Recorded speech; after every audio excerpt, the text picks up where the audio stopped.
কারণ ও যা খিটিকার, ও যা খাতারনাক, মেরে সোজা হবে। মহিলারা এমন একটা জিনিস, অল্প কথায় পটে, আবার অল্প কথায় চটে। কথা ভাষা বুঝতে পেরেছেন না পারেন? হ্যাঁ, পটা বোঝেন? পটা পটে যাওয়া, আর চটা বোঝেন? চটে যাওয়া। তো মহিলাদের পরিচয় আল্লাহ এমন বানিয়েছেন, এমন নরম কোমল বানিয়েছেন, সফট বানিয়েছেন, অল্প কথায় পটে, আবার অল্প কথায় চটে। ওদের ভালোবেসে বলবেন, ওরা মাসে 1200 টাকা আপনার হাতে তুলে দেবে। আপনাদের এখানে নারীরা টাকা পাচ্ছে মাসে ক টাকা? ঠিক বলেছে, আমাদের পশ্চিমবঙ্গে তো 1000 টাকা, আপনাদের তো 200 টাকা বেশি। স্বামীরা টাকা দেয় না তো কি করবে? যদি বলে 150 টাকা দাও একটা নাইটি কিনবো, টাকা নাই। ওর গার্লফ্রেন্ড ফোন করে যদি বলে মোবাইলে ব্যালেন্স শেষ, সাথে সাথে চলে যায়। আর বইয়ের মোবাইলে 6 মাস রিচার্জ নেই। পরের মেয়েটা নিয়ে চলে এসেছে, সে তার মায়ের সাথে, বাপের সাথে, দাদাদের সাথে, ভাইয়ের সাথে, ভাবির সাথে, বোনদের সাথে একটু কথা বলবে ফ্রি টাইমে, কারণ স্বামী নাই, স্বামী কাজে, ওর মোবাইলে তো রিচার্জ নেই, তো কথা বলবে কোথায়? সংসারে এমনি অভাব হয় গো। আল্লাহ তাআলা বললেন, কুল মা আনফাকতুম মিন খাইরিন ফালিল ওয়ালিদাইন ওয়াল আকরাবিন। তোমার রোজগারের টাকা, রোজগারের সম্পদ, রোজগারের তোমার টাকা পয়সা, এগুলো প্রথম পিতামাতা, তারপর বিবি বাচ্চার পিছনে খরচ করো। সুবহানাল্লাহ। না দেয় বাপ মাকে, না দেয় বউ ছেলেকে, সব বাইরে পরকিয়া করে বেড়াচ্ছে। একটা বউয়ে ভালো লাগে না বলে একটা বউ আর কতদিন চালাবে? সমাজে যারা একাধিক বিয়ে করেছেন, 2টো বা 3টে বিয়ে করেছেন, আমার উপর রাগ করবেন না, হাত জোর করে ক্ষমা চান। কিন্তু যারা করেছেন, যদি ভালো থাকেন একটু হাত তুলে বলবেন যে আমি খুব ভালো আছি, আমি জান্নাতে বসবাস করছি। আমার তো মনে হয় আপনার কলিজা জাহান্নাম হয়। দুটো করবেন। জওয়ান যুবক যারা আছো, খবরদার, দুটোর দিকে হাত বাড়াবেন। একটা নিয়ে ভালো থাকো যদি জীবনে শান্তি পেতে চাও। আল্লাহ তাআলা বলেন, ওয়া মিন আয়াতিহি আন খালাকা লাকুম মিন আনফুসিকুম আজওয়াজা লিতাসকুনু ইলাইহা। আল্লাহ তাআলা বলেন, তোর থেকে তোর বিবিকে বানালাম, লিতাসকুনু ইলাইহা, আর তোর শান্তির জায়গা তোর বিবির ভিতরে আমি আল্লাহ দান করেছি। সুবহানাল্লাহ। আল্লাহ তাআলা বলে, বিবির কাছে যা, বিবির কাছে শান্তি অর্জন কর। ওয়াজআলা বাইনাকুম মাওয়াদ্দাতাও ওয়া রাহমা, আমি আল্লাহ তোর আর তোর বিবির ভিতরে মহব্বত, ভালোবাসা, করুণা, দয়া সৃষ্টি করেছি। সুবহানাল্লাহ। স্বামী স্ত্রীর ভিতরে মিল নাই, নামাজ নাই, হুজুর তাবিজ দেন। হুজুর সুযোগ পেয়েছে তাবিজ দেবো বলে, একটা তাবিজ দিয়ে 500 টাকা চাওয়া যাবে না, মিনিমাম ন্যূনতম 5টা দরকার। কটা দরকার? ও তো নামাজও পড়ে না। আল্লাহ তাআলা বলেন, উদউনি আস্তাজিব লাকুম, আমার কাছে চা, আমি তোকে দেব, আমার ভান্ডারে অভাব নেই। সুবহানাল্লাহ। আল্লাহ তাআলা বলেন, স্বামী স্ত্রীর ভিতরে মিল, মহব্বত আমি আল্লাহ দান করি, যদি কেউ পারে না। ও এখন নামাজও পড়ে না, কিছুই করে না, হারাম রোজগার করে। স্বামী মানে স্বামী স্ত্রী, স্ত্রী স্বামীকে ভালোবাসে না, অনেক পরিবার আছে, আর অনেক পরিবার স্বামী স্ত্রীকে ভালোবাসে না, এমনও আছে। কারণ হুজুরের কাছে কেউ তো হুজুর একটা কড়া তাবিজ দেন। হুজুর বলে, কড়া তাবিজ দাম পড়বে একটু বেশি। কত? বলে 5 থেকে 10,000 টাকা। 10,000 টাকা 6 মাস গ্যারান্টি, 5,000 টাকা 40 দিন গ্যারান্টি। ও চিন্তা করলো, হুজুর আরেকটু বাড়ালে হয় না? তাহলে 20,000 টাকা লাগবে, একেবারে 5,000 এর গ্যারান্টি লিখে দেবো, কাজ না হলে টাকা ফেরত, কাজ না হলে টাকা ফেরত। রাস্তায় মহিলা ভালো লেগে গেছে, নাম ঠিকানা সব নিয়ে হুজুরের কাছে হাজির। হুজুর যে কোনো ভাবে করে দেন, যা লাগবে দেন। আমার বাপ আমার বাইক কিনে দিয়েছে, লোন নিয়ে, বন্ধন নিয়ে আমার বাপ আমার বাইক কিনে দিয়েছে, ধার দেনা করে আমি ওই বাইক বেচে আপনার টাকা, কিন্তু ওই নারী আমার করে দিত। তাবিজ করে যদি সুন্দরী নারী বশ করা যেত, তাহলে আমাদের মতো হুজুররা সব থেকে সুন্দরী নারীগুলো বিয়ে করত। কথা বুঝতে পেরেছেন? এত সোজা। আল্লাহর কাছে চান, আল্লাহর কাছে চান। আল্লাহ রাব্বুল আলামিন বলেন, মা তাবা লাকুম মিনান নিসাই সুলাসা ওয়া রুবা' ফাইন খিফতুম আল্লা তা'দিলু ফাওয়াহিদাতান আও মা মালাকাত আইমানুকুম। আল্লাহ রাব্বুল আলামিন বলেন পছন্দ করে বিয়ে করো, তার মানে প্রেম করে না গো। পছন্দের অর্থ আবার নেবেন না, হুজুর বলে গেছে কলকাতা থেকে এসে প্রেম করা জায়েজ। খবরদার। আল্লাহ তাআলা বলেন নিজে দেখে বিয়ে করো, প্রয়োজন হলে দুটো, প্রয়োজন হলে তিনটে, প্রয়োজন হলে চারটে। কথা বুঝলেন? প্রয়োজন আল্লাহ অনুমতি দিয়েছে, বাধ্যতামূলক করেন না।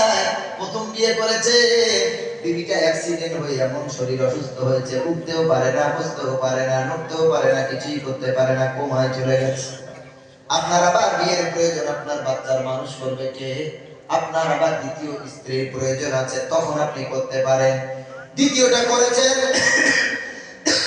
কারেন্টের শক লেগেছে, ইলেকট্রিক শক লেগে ওরও এমন অবস্থা, উঠতেও পারে না, কথাও বলতে পারে না। ডাক্তার বলেছে কত বছর লাগবে, সুস্থ হতেও পারে, নাও হতে পারে, গ্যারান্টি নাই। আপনার তৃতীয় বিয়ের প্রয়োজন, না হয় আপনার বাচ্চা মানুষ করবে কে, সংসারের দায়িত্ব নেবে কে? আপনি আবার বিয়ে করলেন তৃতীয় স্ত্রী, তৃতীয়টা করেছেন, ওই তৃতীয়টা ব্রেন স্ট্রোক হয়ে এমন হয়ে গেছে, অস্বাভাবিক আচরণ করে, অস্বাভাবিক আচরণ করে, নরমাল আচরণ করে। আপনি দেখলেন এই স্ত্রীকে নিয়ে থাকা সম্ভব না, আবার আপনার বিয়ের প্রয়োজন আছে, আবার আরেকটা করলেন। আল্লাহ বললেন যদি প্রয়োজন হয় তাহলে তোমার 4 পর্যন্ত একসাথে রাখতে পারবে, 4 নম্বরটার ক্রস করতে পারবে না। এবার একটা করে মাইনাস যদি হয়, তুমি আরেকটা করে প্লাস করতে পারো, যতক্ষণ মাইনাস না হবে 4 এর বেশি করতে পারো না। সুবহানাল্লাহ। এটা আমাদের জিনা থেকে বাঁচার জন্য আল্লাহ এই রাস্তা করেছেন, যে তোর বিবি প্যারালাইজ হয়ে পড়ে আছে, তুই বাইরে গিয়ে জিনা করবি, জিনার পথ বন্ধ করার জন্য শরীয়ত এই বিধান দিয়েছে। কিন্তু তার মানে হলো সতর্ক বার্তা। আল্লাহ তাআলা বলেন যদি একের বেশি দুটো করতে চাও তো বাধা নাই, ফাইন খিফতুম যদি ভয় পাও আল্লাহ তাআদিলু ইনসাফ করতে, ফাওয়াহিদা তাহলে একটা, কটা করবে? যদি মনে মনে ভয় হয় যে একের বেশি যদি দুটো বিয়ে করি আর দুজনকে সমান ভাগ যদি না দিতে পারি, ইনসাফ যদি না করতে পারি, সমানভাবে তাদের বিচার যদি না করতে পারি, তাহলে পাপ হবে, হক নষ্ট করার গুনাহ হবে। তাহলে আল্লাহ তাআলা বলেন খবরদার দুটার দিকে নজর দিবি না, একটা নিয়ে শান্তি থাক। যদি বলেন হুজুর আমার টাকা আছে, পয়সা আছে, গাড়ি বাড়ি আছে, বড় ব্যবসা আছে, 2 টাকা 6টা করলে অসুবিধা নাই, আমি সমানভাবে দেখতে পারবো। আল্লাহ রাব্বুল আলামিন বলেন ওয়ালান তাসতাতিউ আন তা'দিলু বাইনান নিসাই ওয়ালাউ হারাসতুম, যদি তুমি চেষ্টাও করো, আল্লাহ তাআলা বলে কোনোদিনও সম্ভব না একাধিক বিবির সাথে ন্যায় বিচার করা। আল্লাহ তাআলাই বললেন পশ্চিমকালে সম্ভব হবে না। আল্লাহ তাআলা বলেন ওয়ালান তাসতাতিউ, কোনোদিনই সম্ভব না, আন তা'দিলু ইনসাফ করা, বাইনান নিসাই তোমাদের বিবিদের মাঝে, ওয়ালাউ হারাসতুম যদিও তোমরা ইচ্ছা করো চাও। তাহলে এটা কার কথা? কার কথা? তাহলে একটা নিয়ে সন্তুষ্ট থাকবেন না, 2টা 3টে দরকার। যদি মনে করেন মসজিদে ঘুমাবো তাহলে 2টো 3টে করেন। কোথায় ঘুমাবো? ফজরের সময় মুয়াজ্জিন গেছে আযান দিতে, এই শীতকালে গিয়ে দেখে চাচা শুয়ে আছে। চাচা আসসালামু আলাইকুম। ও চাচা, দুটো চাচি থাকতে তুমি আল্লাহর ঘরে কেন? 2টো 3টে চাচি, তুমি আল্লাহর ঘরে শীতের সময় কাঁদছো আর শুয়ে আছো না? চাচা এবার বলছে বুঝবি না রে দাদা, একটাই কষ্ট পাচ্ছিলাম, ভাবলাম 2টা করলে একটু শান্তি পাবো। এখন বড় বউ ঘরে জায়গা দেয় না, ছোট বউ ঘরে জায়গা দেয় না। এখন রাত্রিবেলা কোথায় যাই জানি আল্লাহর ঘর সকলের জন্য খোলা, তাই আল্লাহর ঘরে এসেছি আল্লাহর কাছে এই 2টো দাজ্জাল হতে একটুখানি পরিত্রাণ পাওয়ার জন্য। 2টো 3টে বিয়ে করবে, ঘরে জায়গা হবে না, মাঝে মাঝে মসজিদে শুতে হবে, মাঝে মাঝে দেখবে মাদ্রাসার বারান্দায় শুতে হবে। এজন্য একটা নিয়ে সন্তুষ্ট হন, যদি প্রয়োজন না হয়। ও মুসলমান বাবাজি, নারীকে অল্প কথায় মানানো যায়। আমার নারী জাতি এমন, তাদের একটু ধমক দেবে, সাথে সাথে বাক্স গুছাতে শুরু করবে, বাপের বাড়ি যাবে। চাকা গোল, পয়সা গোল, গোলালু গোল, তার চেয়ে আরো গোল মনের গন্ডগোল। চাকা গোল, পয়সা গোল, গোলালু গোল, তার চেয়ে আরো গোল মনের গন্ডগোল। নিবেদিতা চিরতা দিতা আরো দিতা ঘর, তার চেয়ে আরো দিতা 200 দিনের ঘর। নারী জাতি কোমলতি কিবা মন্ত্র জানে রে, নারী জাতি কোমলতি কিবা মন্ত্র জানে রে। প্রেমের রশি গলায় দিয়া আস্তে আস্তে টানে রে। যতই ঘুড়ি ওড়াও রাতে, লাটাই তো আমার হাতে। যাই করো না কেন, নারী জাতিকে অল্প ভালোবাসবেন, ও কলিজা কেটে আপনাকে দেবে। ডাক্তার মিজানুর রহমান আজহারি, আল্লাহ তার হায়াতে দারাজ করে, উনি একটা চমৎকার কথা বলেন, নারীর মন বুঝলে নেয়ামত, না বুঝলে কিয়ামত। কথাটা খুব দাম। নারীর যদি মন বুঝতে পারেন তাহলে আপনার জন্য নিয়ামত, আর যদি মন না বুঝতে পারেন কি হবে? কিয়ামত। ঘরে আর টিকতে পারবেন না, কাজ করে ঘরে ঢুকবে, রবিবি 1 গ্লাস পানি দাও, বলে কত থাকে ঢেলে খাও, পানি আর পাবেন, ভাত আপনাকে বেড়ে খেতে হবে। এটা নারী জাতিকে বেশি টর্চার করবেন। নবীজির সাহাবী জিজ্ঞেস করলেন, ইয়া রাসূলুল্লাহ, বিবি যদি অবাধ্য হয়, বিবি যদি আমাদের কথা না শোনে, তাহলে কি মারবো না? আল্লাহর নবী বললেন, দেখ, মেরে যদি বউ পিটিয়ে সোজা করতে চাও, তো ওই বউর সাথে তোমার তালাক হয়ে যাবে, ডিভোর্স হয়ে যাবে, সংসার বেকার যাবে, বাচ্চারা কষ্ট পাবে। নবী তাহলে করবো কি? নবীজি বললেন, মারলে ভাঙবে, না মারলে বাঁকাই থেকে যাবে।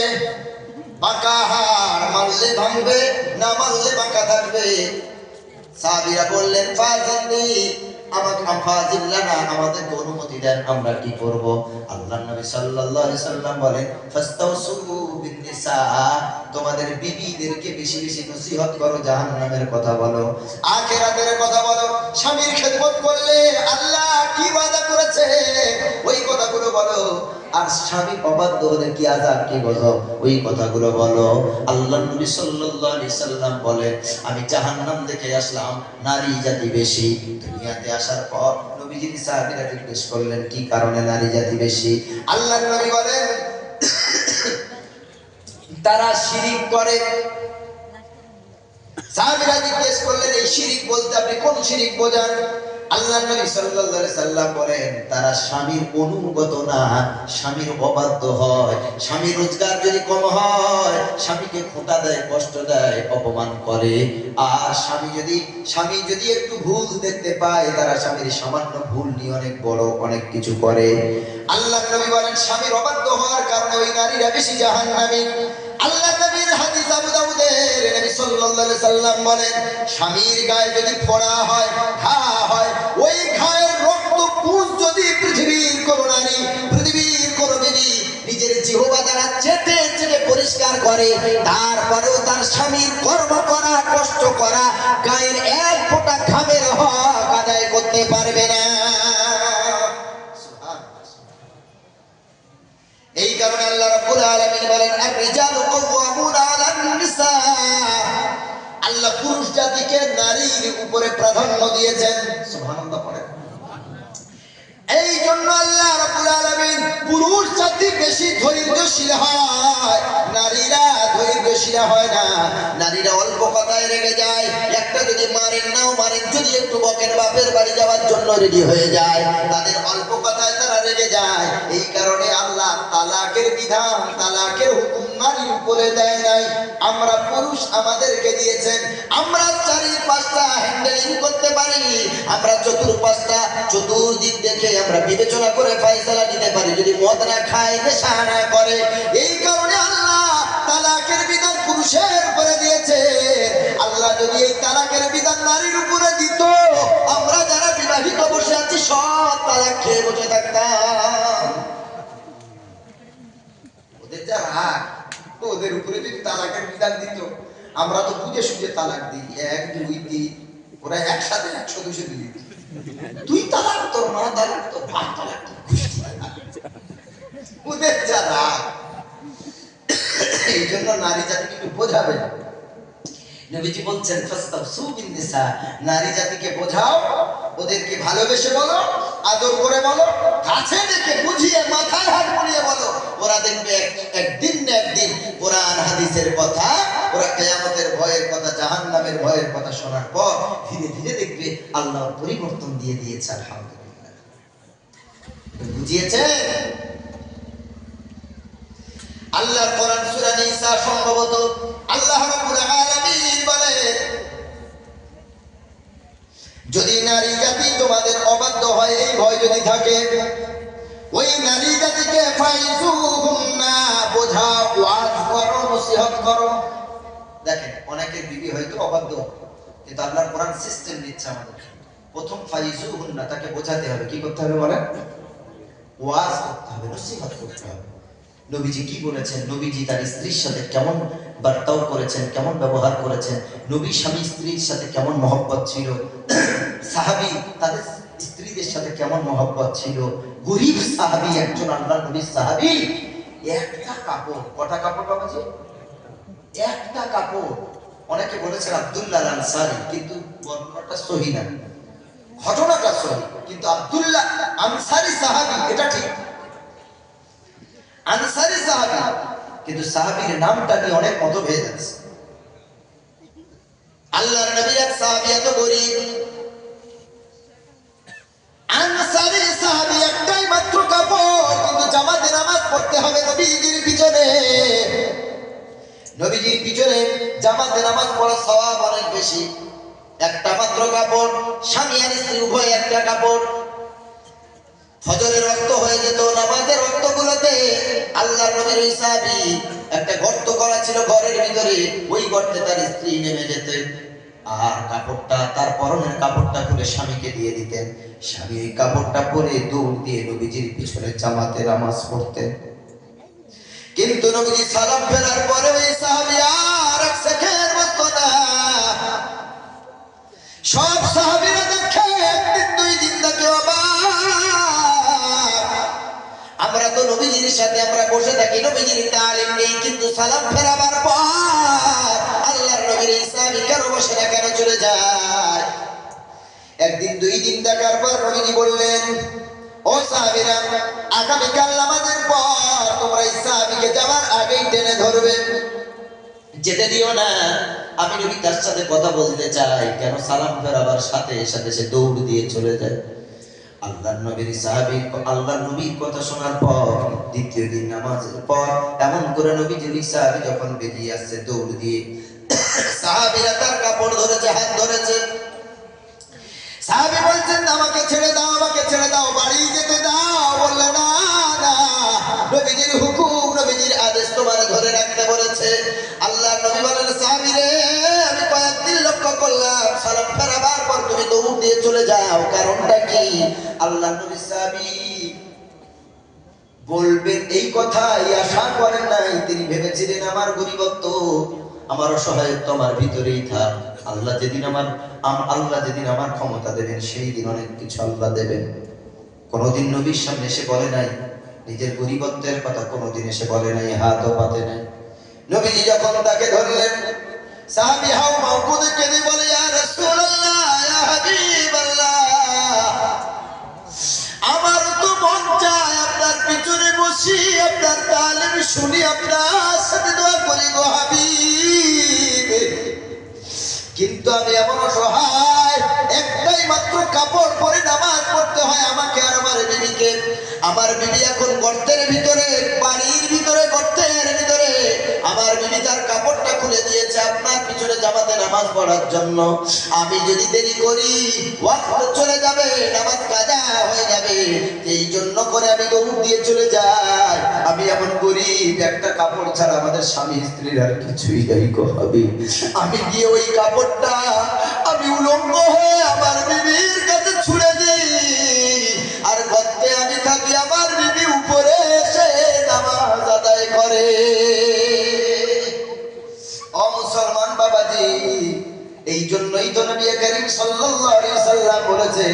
একজন গরিব ইমানদার ধনী ইমানদারের চেয়ে 500 বছর আগে জান্নাতে যাবে। ধনী ইমানদার গরিব ইমানদারের চেয়ে গরিব ইমানদার ধনী ইমানদারের চেয়ে 500 বছর আগে জান্নাতে যাবে। কেন? এই ঠান্ডার সময় ধনীরা দামি দামি তারা আপনার কিনা ব্ল্যাঙ্কেট গায়ে দেয়, দামি দামি চাদর শাল, দামি দামি জ্যাকেট, দামি দামি তাদের হাত মোজা পা মোজা চামড়ার তৈরি, তাদের বাড়িতে গিজার লাগানো আছে, গরম পানি ছাড়া ওযু করে না। কিন্তু গরিব তারা ওই ভোরের বেলা ঠান্ডা কনকনে পানিতে ওযু করে। কোথায় পাবে গিজার, কোথায় পাবে দামি সোয়েটার, কোথায় পাবে দামি জ্যাকেট? কষ্ট করে তারা কাঁপতে কাঁপতে মসজিদে এসে জামাতে নামাজ পড়ে। কত কষ্ট হয়। গরমের সময় তাদের এসি নাই, এয়ার কন্ডিশন নাই। ধনীদের বাড়িতে এসি আছে, কারখানায় এসি আছে, ফ্যাক্টরিতে এসি আছে, অফিস রুমে এসি আছে। তারা তো কষ্ট বোঝে না, গরমের ঠান্ডারও কষ্ট বোঝে না, গরমেরও কষ্ট বোঝে না। আল্লাহর নবী সাল্লাল্লাহু আলাইহি সাল্লাম এই কারণেই, অথচ ধনী যে ওয়াক্ত নামাজ জামাতে পড়ে যতটুকু সওয়াব পাবে, ওই নামাজ যদি গরিব পড়ে জামাতে একই সওয়াব পাবে। ধনী সাদকা দিলে যে সওয়াব পাবে, গরিব সাদকা দিলে সেই সওয়াব পাবে। আমলের ক্ষেত্রে সওয়াব হলো সমান, কিন্তু অতিরিক্ত কষ্ট পাওয়ার জন্য আল্লাহ তাদের সওয়াবটা দ্বিগুণ করে দিয়ে আল্লাহ তাদের 500 বছর আগে জান্নাতের ব্যবস্থা করে দেবে। আল্লাহর নবী সাল্লাল্লাহু আলাইহি সাল্লামের এক হাদিস, আল্লাহর নবী বললেন, আল মাহিরু বিল কুরআনি মা সাফারাতিল কিরামিন বারারা ওয়াল্লাযী ইয়াকরাউল কুরআনা ওয়া ইয়াতাতাউ ফীহি ওয়া হুয়া আলাইহি শাকুল লাহু আজরান। নবীজি বললেন, কোরআন পাঠে দক্ষ যারা, কোরআন ভালো পড়তে পারে যারা, তারা ফেরেশতার সমতুল্য। জোরে বলেন সুবহানাল্লাহ। والذي يقرأ القرآن ويتتغطى فيه وهو عليه شاق। আর যারা কোরআন শুদ্ধ করতে পারে না কিন্তু চেষ্টাও ছাড়ে না, অফ উচ্চারণ করতে পারে না, আইন উচ্চারণ করতে পারে না, হা উচ্চারণ করতে পারে না, লাল উচ্চারণ করতে পারে না, সা উচ্চারণ করতে পারে না, সাদ উচ্চারণ করতে পারে না, পদ উচ্চারণ করতে পারে না, তালাফুজ আছে না, এত কঠিন এত কঠিন এত কঠিন, কিন্তু বারবার চেষ্টা করে ভালো পড়ার জন্য। আল্লাহর নবী সাল্লাল্লাহু আলাইহি সাল্লাম বলেন, যারা অশুদ্ধ পড়ে কিন্তু চেষ্টাও করে ভালোভাবে পড়ার জন্য, আল্লাহর নবী সাল্লাল্লাহু আলাইহি সাল্লাম বলেন, লাহু আজরানে, তাদের সওয়াব আল্লাহ দ্বিগুণ করে দেয়। কষ্টের জন্য সওয়াব তারা দ্বিগুণ পায়। সুবহানাল্লাহ বলেন। কষ্টের সওয়াব তো আলাদা, কষ্টের বিনিময় তো আলাদা, কষ্টের উজরত তো আলাদা। ভাইরা আমার, আল্লাহর নবী সাল্লাল্লাহু আলাইহি সাল্লাম গরিবত্ব হালাত পছন্দ করেছেন। এই জন্য প্রত্যেকটা নারীদের বোঝা উচিত তার স্বামীর যেমন ইনকাম, অল্প রোজগারের ভিতরে স্ত্রীকে মানিয়ে নেওয়া শিখতে হবে। স্বামী রোজগার নিয়ে খোঁটা দিতে নেই। স্বামী হয়তো গরিব, কিন্তু তারপরেও স্বামীকে সাপোর্ট করতে হয়। আমি আছি তোমার বিবি, পয়সা উল্টো পাল্টা খরচ করব না, অনেক সেভ করে চলবো। ডেলি গোস্ত খাবো না, মাসে একদিন খাবো। ডেলি দামি মাছ খাবো না, মাসে একদিন খাবো, অসুবিধা নাই। যেই দিন তুমি মাইনে পাবে, যেই দিন তুমি স্যালারি পাবে, বেতন পাবে, ওই দিন একটু ভালো খাবো। বিবি যদি ভালো হয়, হযরতে আলী রাদিয়াল্লাহু তাআলা আনহু বলেন যে সতী সাধবী ঈমানদার নারী, পরহেজগার নারী, নেককার নারী যিনি পেয়েছেন বিবি হিসেবে, তিনি যেন পৃথিবীতে অর্ধ জান্নাত হাসিল করেছে। এই জন্য ভালো বিবি, ঈমানদার বিবি খোঁজ করবেন। সুন্দরী শুধু জিনিস না, সুন্দরী দেখবেন না, ঈমানদারিতা দেখবেন। বিয়ে করতে গেলে 4টে স্টেপ আল্লাহ রাসূল বলেছেন, ওয়ালিমালিহা ওয়ালিজামালিহা ওয়ালিহাসাবিহা ওয়ালিদীনিহা। মাল দেখো, বংশ দেখো, সম্পদ দেখো, দিন দেখো, সৌন্দর্যতা দেখো। কোনটাই যদি না পাও, যদি দিনদারিতা পাও, দিনদারি দেখে তুমি গরিব হলেও তুমি বিয়ে করে নিয়ে চলে আসো। দিনদারিতা দেখে যদি বিয়ে করো, ওই স্ত্রীকে নিয়ে তুমি সারা জীবন সুখে স্বাচ্ছন্দ্যে সংসার করতে পারো। সুন্দর দেখে না, শুধু রূপ দেখে না। ভাইরা আমার, গরিবত্ব নবীজি পছন্দ করেছেন। আল্লাহর নবী সাল্লাল্লাহু আলাইহি সাল্লাম গরিবদেরকে বেশি ভালোবাসতেন। নবীজি জানেন যে গরিবদের অন্তরটা হয় বড়, গরিবটা কৃপণ হয় না। ধনীরা যত কৃপণ হয়, ঠিক বলছি না বলেন? ধনীরা যত কৃপণ হয়, গরিবদের অন্তর হয় বড়। ধনীরা ঘর করেছে, বড় গেট দিয়েছে, বড় প্রাচীর দিয়েছে, সারা 365 দিনে একটা ভিখারিও তার ঘরে ঢোকে না, কারণ বাইরে কলিং বেল, বড় একটা গেট, ভিখারির খেয়ে দেয়ে কাজ নাই, ওই কলিং বেল বাজাবে আর গেট থেকে বাইরে ভিতরে ঢুকবে এমন যায় না ভিখারি।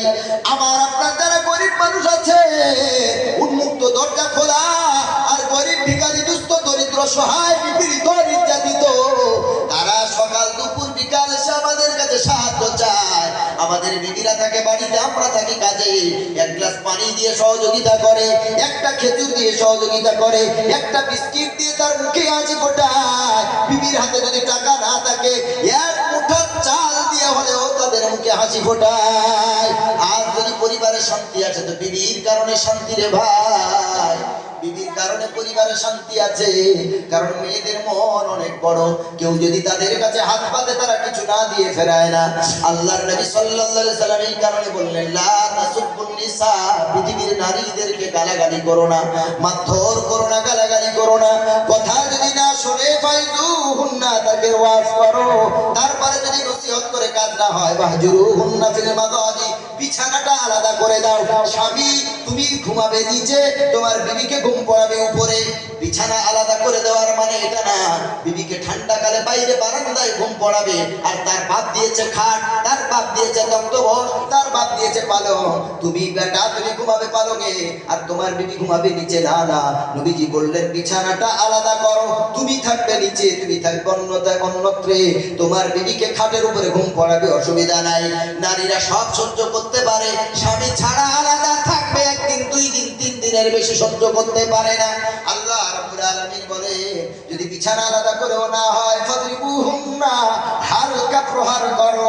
নবীর হাদিস বলছে, এমন একটা লাঠি দ্বারা প্রহার করবে যেই লাঠিটা হবে 1 বিগত শিবিরন। 1 বিগত কতটা হবে? এই তো আমাদের দিকে তাকান, আমাদের কলকাতার 1 বিগত, 1 বিগত লাঠি দেখি বউ শাসন হয়। হ্যাঁ, তো মুঠো করে এত বড় ধরনের লাঠি, মুঠো করলে হাত তো মুঠোর গ্রিপের ভিতরে আর হাত তো বাইরে, ওই হাতে মার হবে না, সুরসুরি লাগে। সুরসুরি বোঝেন না? কাতু কুতু বোঝেন? কলকাতার ভাষা মানে এই এরকম করলে হাসি লাগে, এটাকে কি বলে? কেতা কেতা, ওই কাতু কুতুটা তারা কেতা কেতা। শাহবাগ মাদ্রাসায় কালেকশনের সময় একজন ওই বারমুজা বিক্রি করে, বারমুজা বোঝেন? আচ্ছা, আমার কাছে এখন এসে বলছে, হুজুর এটা হিন্দু মানুষ 100 টাকা বারমুজা। আমি বলি এটা আবার কি? আমরা পায়ে মোজা পরি, জানি মোজা আছে, বারমুজা আর কি। আমাদের কলকাতার তো ঝালমুড়ি বলে, মশলা মুড়ি বলে, তো বুঝতেই পারি না। আমি বললাম ভাই শুধু নামটা বলেন, ও কি বারমুজা না কি আমি সব বুঝি না। লাস্টে রুমের ভিতরে এসে বলছে, হুজুর আমাদের আসামের ভাষায় বারমুজা মানে হলো আপনাদের ওখানকার ঝালমুড়ি। এইটা তো বলবেন, মানে একদিকের ভাষা আর একদিকে। ওই যে 1 বিগত লাঠিতে ধরলে অর্ধেক, আর বাইরে অর্ধেক লাঠিতে খাতা খাতা লাগা ছাড়া কিছুই হবে না। আল্লাহ নবী সাল্লাল্লাহু আলাইহি সাল্লাম কিভাবে দিক নির্দেশনা দিয়েছে, ওই লাঠিটা হাতে ভিতরে বাইরে নাও। কত বড় লাঠি যেন তোমার স্ত্রী না দেখতে পায়। এবার একটা হাত ধরো, একটু ধমক দাও, ভয় দেখাও, ও ভাববে পিছনে অনেক বড় লাঠি, মারের ভয় দেখাও। এরপরে হাতটা বার করে এত জোরে চালাবে, জড়িয়ে ধরে বলবে, স্বামী গো, আর জীবনে আমি তোমার অবাধ্য হব না, আর টাইম করে গিয়ে কিবাদ করব না, বাইরে একা একা বাজারে যাব না, একা একা পানি আনতে যাব না, আর তোমার বিরুদ্ধে বলবো না, স্বামী ক্ষমা করে দাও। আল্লাহ রাব্বুল আলামিন বললেন, এই 3 নম্বর মারের অপশন, এইটা তুমি একটু ভয় দেখাও, তোমার স্ত্রী তোমারে ভয় পাবে, তোমার অনুগত হয়ে যাবে। এরপরেও সময় দাও, যদি না হয় তখন তালাকের চিন্তা করবে, তবে 3টা তালা মারবে না, একটা মেরো যাতে ভেঙে একটু খোলা যায়। কটা তালা মারতে নিষেধ করলেন? আরে দরজায় তালা বলেন তো আপনারা, হ্যাঁ? তো 3-4টা তালা যদি একসাথে মেরে দেন, ওইটা ভাঙা বেশি কঠিন হবে নাকি একটা মারলে এইটা ভাঙা বেশি সহজ হবে? একটা মারলে সহজ হবে। তো 3টে কিসের জন্য মারবে? একটা মেরে দেখেন ও ঠিকঠাক হয় কিনা, যদি হয়ে যায় তো ফিরিয়ে নেন, যদি দেখেন একটা তালা মেরে দিয়ে হলো না, তো আরেকটা আস্তে করে মেরে দেন, তারপরেও যদি সময় থাকে তারপরেও ফিরিয়ে নেন। এরপরেও যদি দেখেন না এ যা ঝাঁক এর জীবনে ঠিক হওয়ার নয়, তখন 3টা তালা মেরে দেন, একটা দামি তালা কিনে, বুঝতে পারেন? তখন 3টা মারবেন। এক হাতে যদি প্রথমেই 3টা মারেন আর পরে মাথা ঠান্ডা হলে হায় রে খোদা 3টা তালা মেরে দিয়েছে, কটা ভাঙবো, ভাঙা তো আল্লাহ মেরে। ফাইন তাল্লাকাহা ফালা তাহিল্লু লাহু, যখন 3টা মেরে দেবেন তখন আপনার স্ত্রী আর আপনার জন্য হালাল হবে না। হাত্তা তানকিহা যাওজান গায়রা, যতক্ষণ আরেকজনের সাথে বিয়ে না দেবে ততক্ষণ ওই বিবি আর তোমার না। আর যদি তোমার মন মানসিকতা একাধারে নোংরা হয়, অশ্লীল হয়, ওই বিবি যদি ফিরিয়ে নিতে চাও আরেকজনের সাথে বিয়ে দাও, সে যদি স্বেচ্ছায় ছাড়ে, তারপরে আবার 3টে তুহুর 3টে পিরিয়ড যাবে, তারপরে তুমি নিতে পারো। বাবা তোমার তালাকের পায়ে সালাম দিলাম না গেলাম। আল্লাহ নবী বলেন রাগ হওয়া স্বাভাবিক, কারণ আল গাযবু মিনাশ শায়াতিন, রাগ হয় শয়তানের কাছ থেকে আসে। কোথা থেকে? শয়তান রাগের উদ্রেক ঘটায়, রাগ যখন হয় শয়তান আরো ইন্ধন দেয়, জ্বালানি দেয়, রাগ আরো বাড়ে। এই জন্য নবী বলেন ইদা গাদিবা আহাদুকুম কায়মান ফালিয়াজলিস, যদি দাঁড়ানো অবস্থায় রাগ হয় তো বসে যাও। বসেও যদি রাগ কন্ট্রোল না হয় তো কি করো? শুয়ে পড়ো। শুয়েও যদি রাগ কন্ট্রোল না হয় ওযু করে নামাজে দাঁড়াও। ওযু করে নামাজে দাঁড়াও আর কোরআন নিয়ে পড়ো। আল্লাহ রাব্বুল আলামিন বলেন আলা বিযিকরিল্লাহি তাতমাইন্নুল কুলুব, তোমার অন্তরে যতই কষ্ট থাক, তোমার মনে যতই কষ্ট থাক, কোরআন নিয়ে বসো।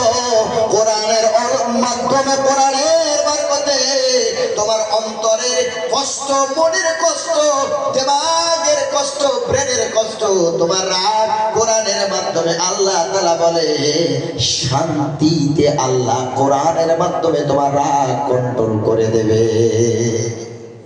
কোরআন নিয়ে বসে না, একটু যদি মারে, কোথায় আছে দড়ি, কোথায় আছে বিষ, কোথায় রেল লাইন, কোথায় হাই রোড, তো সংসার করবো না, জীবন তাও নামাজ পড়েন আল্লাহর কাছে চায় না, স্বামী অবাধ্য আল্লাহর কাছে চায়, আল্লাহর কাছে চায়। ওয়াইদা সাআলাকা ইবাদি আন্নী ফাইন্নী করিব, আল্লাহ তাআলা বলেন রাসূল আমার বান্দারা যদি আপনাকে আমি আল্লাহ আমার ব্যাপারে জিজ্ঞেস করে আপনি বলুন আমি আল্লাহ দূরে না, ইন্নী করিব, আমি আল্লাহ নিকটেই। জোরে বলেন সুবহানাল্লাহ, আমি অতি নিকটে।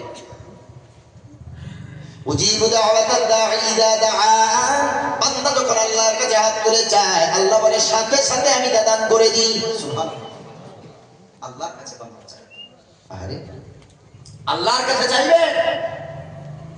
আর দুনিয়াতে যতদিন বাঁচবেন গরীব হিসেবে বাঁচার চেষ্টা করবেন। যত বেশি ধনী হবেন, যত টাকাওয়ালা হবেন, তত ঈমান কমে যাবে। কষ্ট যত থাকবে আল্লাহর প্রতি স্মরণ তত বেশি থাকবে। আর যখন ব্যস্ততার ভিতরে পড়ে যাবেন আল্লাহকে স্মরণ করার সময় পাবেন না। আল্লাহর নবী যতদিন বেঁচে ছিলেন দোয়া করতেন আল্লাহুম্মা আইনি মিসকিনান, আয় আল্লাহ আমি নবী যতদিন বাঁচবো আমাকে তুমি মিসকিন করে বাঁচতে দাও, মিসকিন অবস্থায় বাঁচিও। ওয়া আমিতনি মিসকিনান, আল্লাহ আমাকে যেই দিন ইন্তেকাল করাবেন, যেই দিন আমার মৃত্যু দান করবেন আল্লাহ, আমি যেন মিসকিন অবস্থায়, গরীব অবস্থায় মৃত্যুবরণ করতে পারি। ওয়াহশুরনি ফি জুমারাতিল মাসাকিন, নবীজির 3 নম্বর দামি দোয়া। আল্লাহর নবী সাল্লাল্লাহু আলাইহি সাল্লাম দোয়া করতেন আল্লাহ কিয়ামতের দিন, মুসিবতের দিন, যেদিন সব মানুষ সফান সফা কাতারবদ্ধ হয়ে দাঁড়াবে, সব মানুষের কাতার হবে আল্লাহ, ধনীর কাতার, বেঈমানের কাতার, গরীবের কাতার, ইমানদারের কাতার, কাফেরের কাতার, মুনাফিকের কাতার। আমি নবী ওই কিয়ামতের দিন ধনীর কাতারে দাঁড়াতে চাই না, আমি নবী আমারে গরীব মিসকিনদের কাতারে দাঁড় করিয়ে আল্লাহ তুমি হাসর করিও। ও মুসলমান বাবাজি, আল্লাহর নবী সাল্লাল্লাহু আলাইহি সাল্লাম গরীবের বন্ধু, গরীবের সঙ্গেই নবী থাকবে।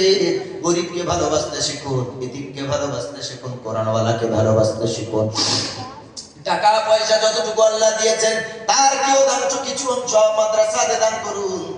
অনেক ভিখারি সারা জীবন ভিক্ষা করছে, ওকে আপনি দেবেন না, কারণ ভিক্ষা ওর জন্য এখন না জায়েজ হয়ে গেছে।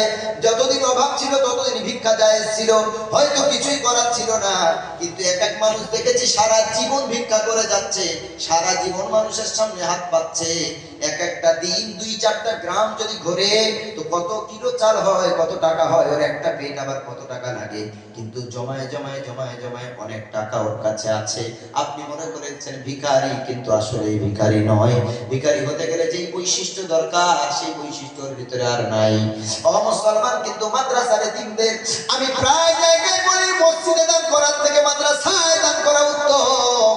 গ্রামের যারা সারা জীবন ভিক্ষা করে এসেছে তাদের দেওয়ার থেকে মাদ্রাসায় দেওয়া উত্তম উত্তম উত্তম। কারণ মসজিদে মুসল্লির খবর নাই, মসজিদ 3 তলা হয়। মসজিদে মুসল্লির খবর নাই, মসজিদে দামি দামি মিনার তৈরি করে, লক্ষ লক্ষ টাকা দিয়ে মিনার করে, আর গ্রামে কালেকশন করে। আমি এর চরম বিরোধী করি, আমি এর বিরুদ্ধে। কারণ হযরত ওমর ফারুক রাদিয়াল্লাহু তাআলা আনহু বলেন, কিয়ামতের আগে এত বড় বড় মসজিদ হবে, ওই মসজিদগুলো এমন উঁচু হয়ে দেখতে হবে, কিন্তু মুসল্লি নামাজের খবরও থাকবে না। কিয়ামতের আগে মসজিদ তৈরি হবে কম্পিটিশন করে, ওপর কত বড় মিনার করেছে আমি আরো বড় মিনার করব, ও কয়তলা মসজিদ করেছে আমি আরো বড় মিনার করব, ওর মসজিদে কত দামি টাইলস বসিয়েছে আমার মসজিদে আরো দামি টাইলস বসাবো। কিন্তু মসজিদে মুসল্লি কম, মসজিদের মুসল্লি খবর নাই। হাইয়া আলাস সালাহ বলে ইমাম আর মুয়াজ্জিন 2 জন মিলে চালা, আর আযান শোনার পরে বলে তাড়াতাড়ি পালা। আগে ছিল মসজিদ খাঁটি, মসজিদ মাটি, কিন্তু ইমাম ছিল খাঁটি। আর এখন মসজিদ হয়েছে পাকা, ইমান হয়েছে ফাঁকা। কথা ঠিক বলছি না ভুল? আগে মসজিদ মাটি ছিল কিন্তু ইমানটা খাঁটি ছিল। এখন মসজিদ পাকা হয়েছে আর ইমানটা ফাঁকা হয়ে গেছে। মসজিদ পাকা, ইমান ফাঁকা। আরে মুসলমান, কোথায় দান করছে মিনার? তোর মসজিদ মিনার করলে কি আর না করলে? আল্লাহ বলেছে মসজিদে মিনার করতে হবে, আল্লাহ বলেছে মসজিদ 3 তলা করতে হবে। যতটুকু প্রয়োজন ততটুকু করো, কম্পিটিশন নিয়ে নয়। মসজিদ হবে আল্লাহর জন্য। ওয়ান্নাল মাসাজিদা লিল্লাহ ফালা তাদউ মা'আল্লাহি আহাদা। 29 নম্বর পারায় সূরা জিনের ভিতর আল্লাহ তাআলা বলেন, এই মসজিদ হলো আল্লাহ। মসজিদ কার? আল্লাহর মসজিদ। নামাজ দিয়ে মসজিদ আবাদ করতে হবে, লাইটিং দিয়ে না। মসজিদ 4 তলা 5 তলা করে না, বিশাল বিশাল মিনার করে না। টাকার প্রয়োজন মাদ্রাসার বাচ্চাদের, কত কষ্ট এদের, এরা ভালো খাওয়া পায় না। এদের এই শীতের সময় একটা খাট পালং নাই। আপনার বাচ্চাটা দামি দামি খাটে ঘুমায়, পালঙে ঘুমায়, দামি দামি ব্ল্যাঙ্কেট গায়ে দেয়। আল্লাহর কসম এদের এমনটা নাই। মাদ্রাসা থেকে একটু ঢোকেন, এই শীতের কালে ফ্লোরের উপরে, মেঝের উপরে তারা একটা চাটাই বেছায়, একটা কাঁথা বেছায়, তারপরে আপনার আমার দানের ব্ল্যাঙ্কেট, দানের কম্বল তারা গায়ে দিয়ে ঘুমায়। কত পাতলা পাতলা কম্বল, তাতে ঠান্ডা যায় না রে ভাই। মাদ্রাসার বাচ্চারা এমন কষ্টে তারা কোরআনের হাফেজ হয়, দিন শেখে, দিন বাঁচায় তারা। আমরা মারা গেলে জানাজার ইমাম হবে তারা, আমরা মারা গেলে জানাজার ইমাম হবে তারা।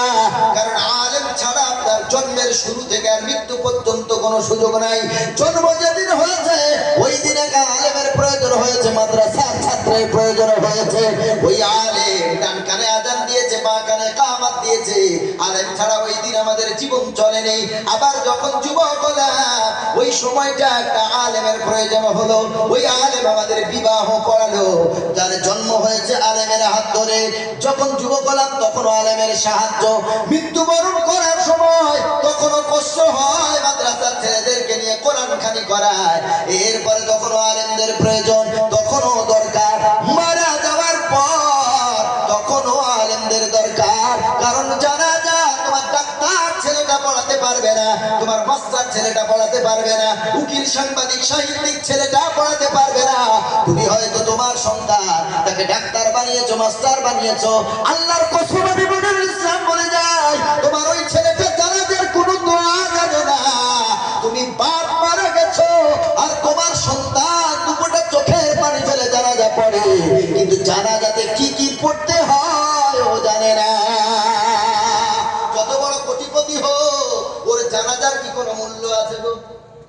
আছে? কিন্তু মাসে 200 টাকা, 300 টাকা, 400 টাকা, 500 টাকা দিয়ে যেই ছেলেটাকে কোরআনের হাফেজ বানিয়েছেন, যেই বাচ্চাটাকে কোরআনের আলেম বানিয়েছে, মারা যাবে, বাপ মারা গেছে, ছেলে আছে মাদ্রাসায়, বাড়ি থেকে হুজুরের মোবাইলে ফোন এসেছে, আব্দুল্লাহ কোথায়, আব্দুর রহমান কোথায়? হুজুর বলল, কেন, কি হয়েছে, কাঁদো কেন, কি কারণ তোমাদের কান্নার? ফোনে ছেলেটার চাচা বলে, শোনো, ওর জন্ম দুঃখিনী মাটা দুনিয়া থেকে বিদায় নিয়ে চলে গেছে, হঠাৎ করে স্ট্রোক করে দুনিয়া থেকে চলে গেছে।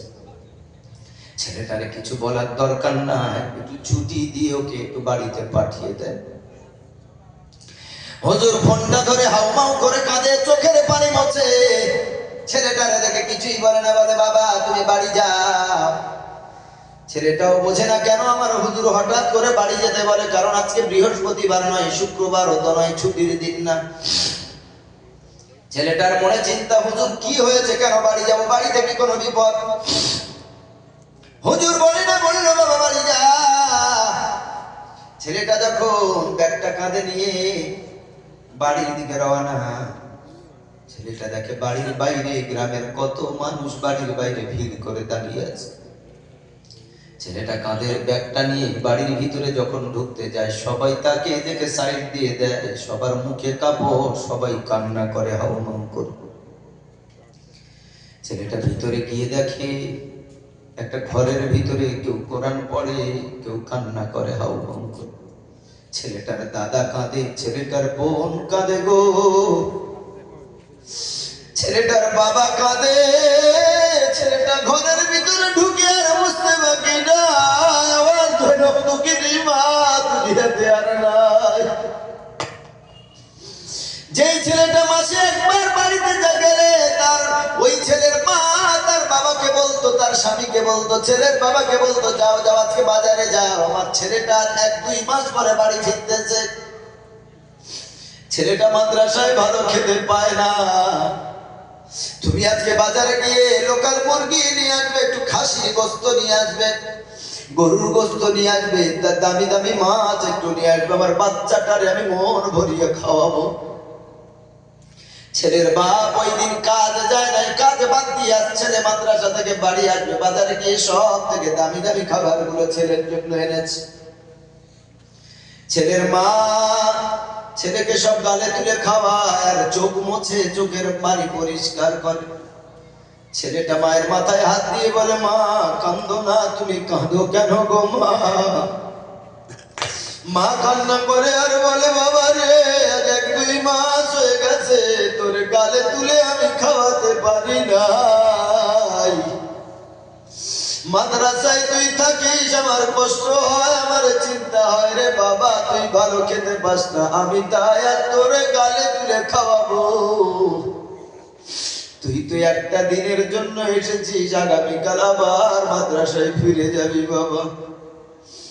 আমি মাসের পর মাস তোর মুখে মা ডাক্তার শুনতে পাই না, আমার কলিজা কষ্ট হয়।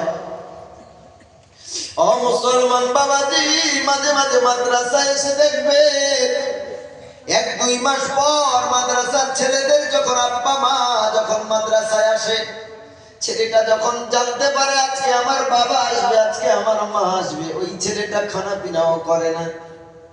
আনন্দে আমার বাপ কখন আসবে, আমার মা কখন আসবে, বারবার গেট থেকে বাইরে যায়, এদিক ওদিক তাকায়, মা আব্বা দেখতে পায় না।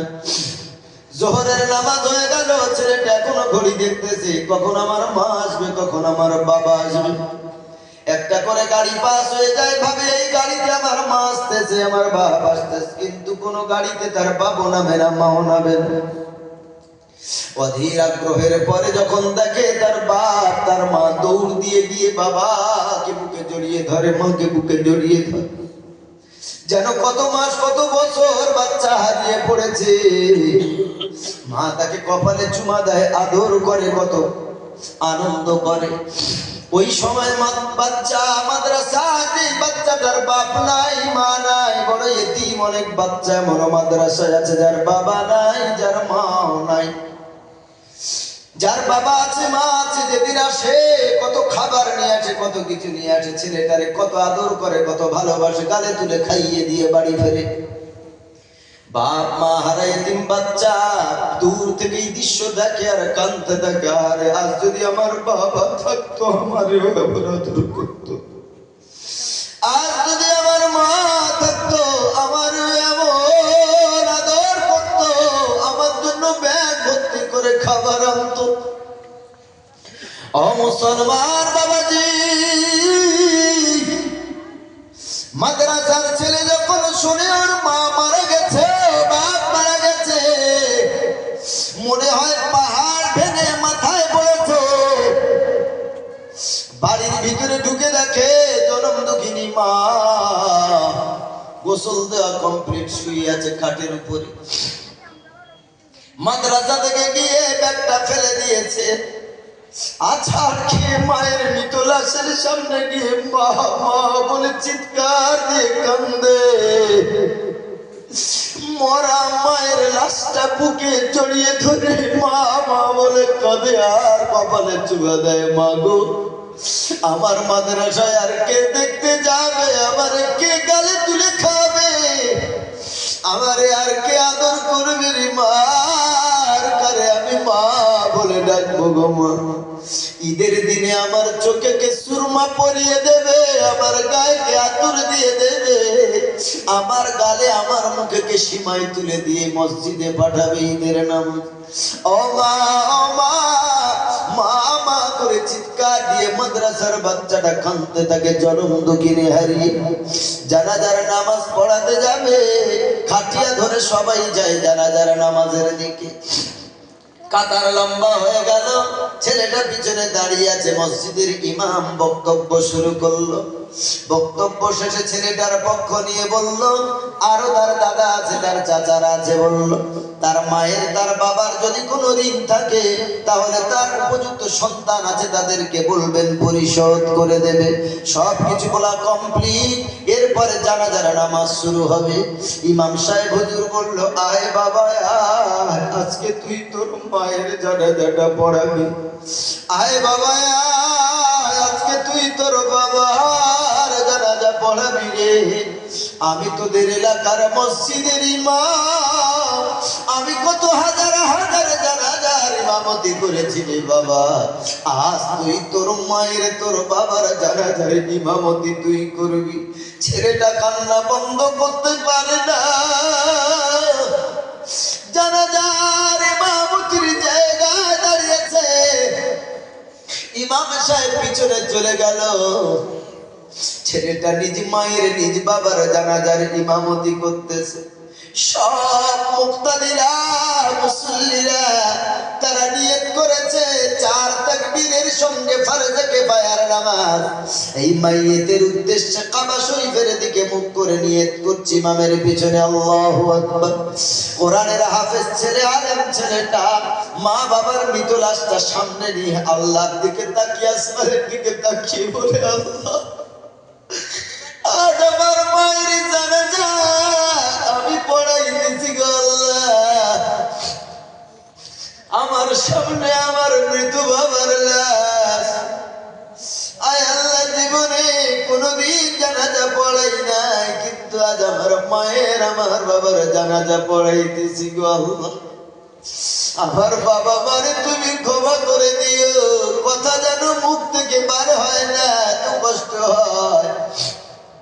তারপরেও কাঁদতে কাঁদতে আব্বা জানের আম্মা জানের জানাজা কমপ্লিট করলো। কবরে শোয়াবার সবাই কে নামবে কবরে? সকালে বললো কোরআনের হাফেজ ছেলে তুমি নামো।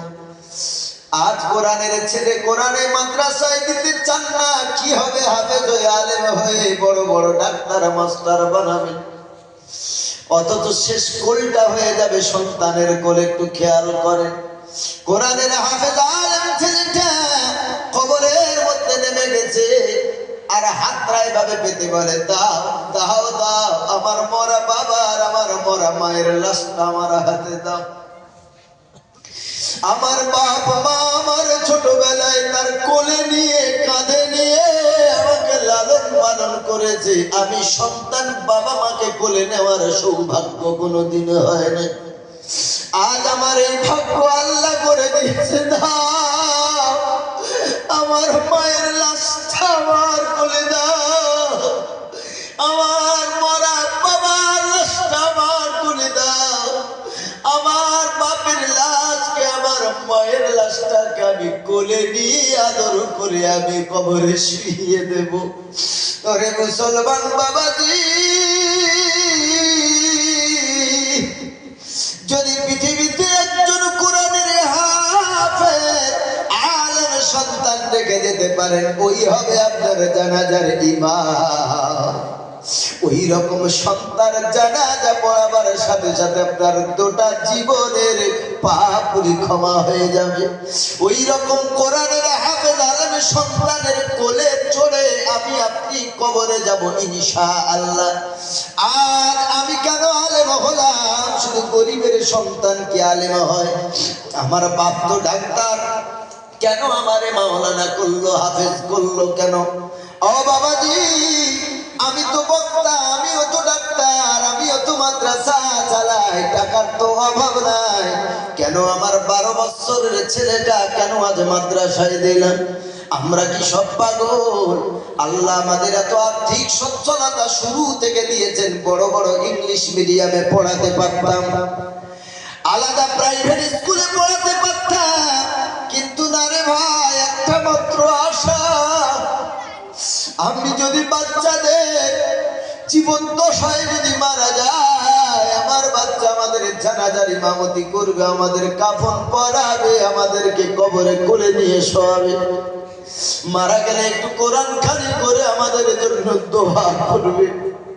এই মাত্র আশায় আমার বাপ আমাকে আলেম করেছে, আমিও আমার সন্তানকে মাদ্রাসায় দিয়েছি।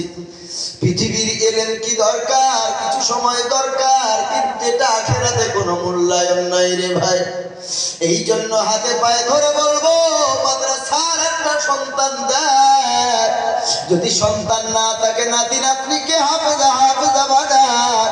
একজন মহিলাকে যদি কোরআনের হাফেজা বানান, আলেমা বানান, ওর মা মারা গেলে ও গোসল দেবে, ও কাফন পরাবে, ওর বোন মারা গেলে ও গোসল দেবে, ও কাফন পরাবে, ওর খালা ওর বেটি মরে গেলে ও গোসল দেবে, ও কাফন পরাবে। একজন ছেলেকে হাফেজ আলেম বানাবে। আমি বাপ যদি মারা যায়, আমার কাফন দেবে ছেলে, আমার গোসল করাবে ছেলে, আমাকে কবরে শোয়াবে ছেলে। আজ এই কটা সন্তান হাফেজ হয়েছে, মাথায় পাগড়ি হবে, তাদের পিতা মাতা বুঝি আজকে জলসায় এসেছে। আজ তো তারা ধন্য যারা পৃথিবীতে তারা সন্তানকে হাফেজ আলেম বানিয়ে দিয়েছে। জান্নাতের দৃশ্য আজ দুনিয়াতে দেখবেন, আমার জলসার শেষে মাথায় পাগড়ি দেওয়া হবে, দস্তার বন্দি করা হবে। আল্লাহ, তাদের বাবা ভাগ্যবান, তাদের মা ভাগ্যবতী গো, যারা দুনিয়াতে থেকে হাফেজ আলেম সন্তান রেখে গেছে। আর তারা জান্নাতের দৃশ্য দেখবেন। আল্লাহ যাদের ব্যাপারে বলেছেন, মান করা আল কুরআন ওয়া আমিলা বিমা ফি উলবিসা ওয়ালিদহু তাজা ইয়াউমাল কিয়ামাতি দাউহু আহসানু মিন দাউইশ শামসি। নবীজি বলেন, যদি পৃথিবীতে কোরআনের হাফেজ আলেম সন্তান বানাও, কিয়ামতের দিন, মুসিবতের দিন, এই সন্তানের পিতা মাতা যারা হবে, তাদের মাথায় আল্লাহ এমন একটা নূরের তাজ দেবে, জাহান্নামের ওই কিয়ামতের দিন সূর্যের 12টা মুখের কিরণ, 12টা মুখের আলো কোরআনের হাফেজ আলেমের পিতা মাতা তার মাথার তাজের আলোর কাছে হার মেনে যাবে। তাই তো তাদের কষ্ট, তারা কত এতিম ভালো খেতে পায় না, দুধ তারা পায় না, ডিম তারা পায় না, আখরোট তারা পায় না, কাজু তারা পায় না, পেস্তা তারা পায় না, যেগুলো খেলে ব্রেনে বাড়বে কিছুই পায় না। মাদ্রাসার ছেলেরা দানের পয়সায় তারা চলে। যাকাতের পয়সায় তারা চলে। আল্লাহ আপনাকে যদি সুস্থতা দান করেন, আপনার রিজিক যদি দিয়ে থাকেন এলাকার মাদ্রাসার কারণে, কারণ আপনার কলিজার টুকরা ছেলে ও কোনোদিনই ফজরের নামাজ পড়ে না, ও সূরা ইয়াসিনও পড়ে না, সকালে 9টা না বাজলে ঘুম ভাঙে না, কিন্তু অপরের সন্তান যাদের দায়িত্ব আমি আপনি নিয়েছি, তারা ফজরের সময় কচি কচি মাসুম বাচ্চা উঠে যায়, ফজরের সময় উঠে নামাজ পড়ে, ওযু করে, ঠান্ডা পানিতে তারা ওযু করে, কাঁপতে কাঁপতে ওযু করে, এরপরে তারা ফজরের নামাজ আদায় করে, ফজরের নামাজ আদায় করে সূরা ইয়াসিন পড়ে এলাকাবাসীর জন্য ওই অপরের সন্তান দোয়া চায়। তারা ফজরের নামাজ পড়ে ইয়াসিন পড়ে দোয়া চায়, আল্লাহ এলাকাতে তুমি সমৃদ্ধ দান করো, এলাকায় যারা কৃষক আছে ফলনে বরকত দাও, এলাকায় যারা আল্লাহ অসুস্থ আছে সুস্থতা দান করো। নিজের ছেলে নিজের মেয়ে তারা দোয়া করে না, কিন্তু পরের সন্তান তারা প্রতিদিন ফজরের নামাজ পড়ে সূরা ইয়াসিন পড়ে হুজুরের দোয়াতে তারা আমিন আমিন করে আমাদের জন্য দোয়া চায়। কে আছো রে ভাই? একজন আল্লাহর বান্দা, আমি বেশি চাইবো না, মাসে মাসে করে চাইবো যাতে অসুবিধা না হয়, যাতে চাপ না হয়। নিজের ছেলেটা হাফেজ হতে পারলো না, নিজের সন্তান পরিবারে কেউ হাফেজ আলেম নয়, নাতি নাতনিকে করতে পারলেন না, কিন্তু একটা বছরের জন্য একজন মাদ্রাসার ছাত্র এতিমের দায়িত্ব যদি নেন, একজন হাফেজের দায়িত্ব যদি নেন, একজন কোরআন বলার দায়িত্ব যদি 1 বছর নেন, আল্লাহ এই 1 বছরের দায়িত্ব নেওয়ার কারণে আল্লাহ নাজাতের ব্যবস্থা করে দিবে। কিয়ামতের দিন তোমার ছেলে বলবে তুমি আমার বাপ না, মেয়ে বলবে তুমি আমার বাপ না, ভাই বলবে তুমি আমার দাদা না, স্ত্রী বলবে তুমি আমার স্বামী না, মা বাপ বলবে তুমি আমার ছেলে না, আমরা বলবো তুমি আমার বাপ মা না। আজ যারা মাদ্রাসায় তেলাওয়াত করে, মাদ্রাসায় তিনি শিক্ষা অর্জন করে, নবীজি বলেছেন এদেরকে যারা সাহায্য করবে, এদেরকে যারা ভালোবাসবে, কিয়ামতের দিন 10 জন জাহান্নামীকে আল্লাহর কাছে এরা শাফাত করা, সুপারিশ করার অনুমতি পাবেন। তারা আল্লাহকে বলে 10 জন জাহান্নামীকে আল্লাহর জান্নাতে নিয়ে যাবে। কে আছো রে ভাই? মাসে মাসে একটা করে 1000 টাকা। প্রথম নম্বরে ডান হাতটা তুলে বলবেন হুজুর আমি এই মাদ্রাসার একজন বাচ্চার দায়িত্ব নিলাম, 1 বছরের দায়িত্ব নিলাম, আমি 1 বছর ধরে 10,000 টাকা দেব, 10 মাস ধরে 10,000 টাকা দেব। নারায়ে তাকবীর, নারায়ে তাকবীর। কি নাম বাবাজি? জি জিয়াবুল হক ভাই বলুন জিন্দাবাদ। 10,000 টাকা জরিমানা। মারহাবা। আয় আল্লাহ তাআলা আমি মুসাফির অবস্থায় আছি গো বাবু, আমার সাথে কত শত শত কোরআনের হাফেজ, কি ছোট্ট ছোট্ট কচি বাচ্চা মাদ্রাসার বাচ্চারা বসে আছে, কত ইতিম বসে আছে আল্লাহ, কত মুরব্বি বসে আছেন, কত ওলামা ইকরাম আছেন আল্লাহ, কত যুবক আছেন। ও মাবুদ, জিয়াবুল হক ভাই প্রথম নম্বরে তিনি 10,000-এর ওয়াদা করেছেন, আল্লাহ তার দানকে তুমি কবুল করে নাও, যেই নিয়ে দান করেছে পুরা করে দিও। আল্লাহ চাষবাসে রুজি রোজগারে ব্যবসা বাণিজ্যে বারাকাত দান করো রব্বুল আলামিন। তার পরিবারে যারা অসুস্থ আছে সুস্থতা দান করো আল্লাহ, যারা আত্মীয় স্বজন কবরে চলে গেছে আল্লাহ তাদের উসিলায়, মাদ্রাসার উসিলায়, বাচ্চাদের উসিলায়, নিষ্পাপদের উসিলায়, কোরআনের উসিলায় আল্লাহ তাদের কবরে যদি আযাব থাকে মাফ করে দিয়ে নাজাতের ফয়সালা করে দাও। আমিন আমিন মাওলা আমিন। মোদের দোয়া কবুল করো রব্বুল আলামিন। 2 নম্বরে কোন আল্লাহর বান্দা আছে যিনি 2 নম্বরে 1 বছর ধরে একটা ছেলের দায়িত্ব? নারায়ে তাকবীর, নারায়ে তাকবীর। কি নাম ভাইজান? বাহারউদ্দিন নস্কর। আয় আল্লাহ 2 নম্বরে 10,000-এর ওয়াদা করেছেন, মাসে মাসে দেবে। আয় আল্লাহ তুমি বাহারউদ্দিন ভাইয়ের দানকে কবুল করে নাও, জানে মানে বারাকা দান করো, যেই নিয়তে দান করেছে পুরা করে দিও, হায়াতে তাইয়্যিবা দান করো রব্বুল আলামিন। তার পরিবারে যারা অসুস্থ আছে সুস্থতা দান করো আয় আল্লাহ ইয়া আহকামুল হাকিমিন। তার মা বাপ দাদা দাদি নানা নানি আত্মীয় স্বজন যারা অন্ধকার কবরে বিদায় নিয়েছে, এই মাদ্রাসার ওসিলায়, দানের ওসিলায়, এতিম বাচ্চাদের ওসিলায়, কোরআনের হাফেজদের ওসিলায়, আয় আল্লাহ তাদের কবরে নাজাতের ব্যবস্থা করে দাও, রুজি রোজগারে ব্যবসা বাণিজ্যে বারাকা দাও, পেরেশানি হালাত দূর করে দাও। আমিন আমিন মাওলা, আমিন আমিন। মোদের দোয়া কবুল করো রব্বুল আলামিন। 3 নম্বরে কোন আল্লাহর বান্দা আছেন? আলহামদুলিল্লাহ। কি নাম বলেন? জি ভাই, আবুল হোসেন। মাশাআল্লাহ, নারে তাকবীর। আবুল হোসেন ভাই বলেন জিন্দাবাদ। 10,000 টাকা জোরে বলেন মারহাবা। আয় আল্লাহ, ও মাবুদ, আবুল হোসেন ভাই তিনি 3 নম্বরে ডান হাত উঠিয়েছেন। আয় আল্লাহ, ওই হাতেই তুমি কিয়ামতের দিন, মুসিবতের দিন, ঈমানের আমলের আমলনামা তুমি হাতে দিও রব্বুল আলামিন। হিসাব সহজ করে দিও আল্লাহ, তার পেরেশানি দূর করে দিও, রুজি রোজগারে ব্যবসা বাণিজ্যে বারাকা দিও। ও মাবুদ, পরওয়ারদিগারে বেনিয়াজ 1 বছর মাদ্রাসার এক ছেলের দায়িত্ব তিনি নিয়েছে। আয় আল্লাহ, এই দায়িত্ব নেওয়ার উসিলায় কাল কিয়ামতে নাজাতের ব্যবস্থা করে দিও আল্লাহ। তার পরিবারে যারা অসুস্থ আছে সুস্থতা দান করো। আয় আল্লাহ, যারা দুনিয়া থেকে বিদায় নিয়েছে নাজাতের ব্যবস্থা করে দাও। আমিন আমিন মাওলা, আমিন আমিন। মোদের দোয়া কবুল করো রব্বুল আলামিন। 4 নম্বরে কে আছেন? মাশাআল্লাহ মাশাআল্লাহ। ওই নামটা লিখে নেবে, একটু পরে বলছি, লিখে রাখি। কি নাম বাবজি? বিলালউদ্দিন। বিলালউদ্দিন ভাই, নারে তাকবীর। বিলালউদ্দিন ভাই জোরে বলেন জিন্দাবাদ। 10,000 টাকা জোরে বলেন মারহাবা। আয় আল্লাহ তাআলা, আমি মুসাফির, আর আমার সাথে কত মাদ্রাসার বাচ্চা হাত তুলেছে, কত ইমানদার হাত তুলেছে আল্লাহ রব্বুল আলামিন। বিলালউদ্দিন ভাই তিনি 4 নম্বরে 10,000 টাকা নিয়ত করেছেন। আল্লাহ দানকে কবুল করে নাও রব্বুল আলামিন। হযরত বিলালের সাথে নাজাতের ব্যবস্থা করে দিও। ও পরওয়ারদিগারে বেনিয়াজ, ইমানে আমলে বারাকা দান করো, ক্ষেতের ফসল ভালো দিও, জাযায়ে খায়ের দান করো, শরীরে অসুস্থ থাকলে সুস্থতা দান করো, পরিবারে যারা অসুস্থ আছে সুস্থতা দান করো, দুনিয়া থেকে মায় মুরব্বি আত্মীয় স্বজন যারা অন্ধকার কবরে বিদায় নিয়েছে আল্লাহ, এই দানের ওসিলায়, এতিমদের ওসিলায়, ওলামাদের ওসিলায়, বৃদ্ধ বাবাজিদের ওসিলায়, আয় আল্লাহ মাদ্রাসার ওসিলা করে তাদের কবরের আযাবকে maaf করে দিয়ে নাজাতের ফয়সালা করে দাও। আমিন আমিন মাওলা, আমিন আমিন। মোদের দোয়া কবুল করো রব্বুল আলামিন। 5 নম্বরে কে আছেন বাবাজি? আলহামদুলিল্লাহ। কি নাম? আনসারুল হক। নারে তাকবীর, নারে তাকবীর।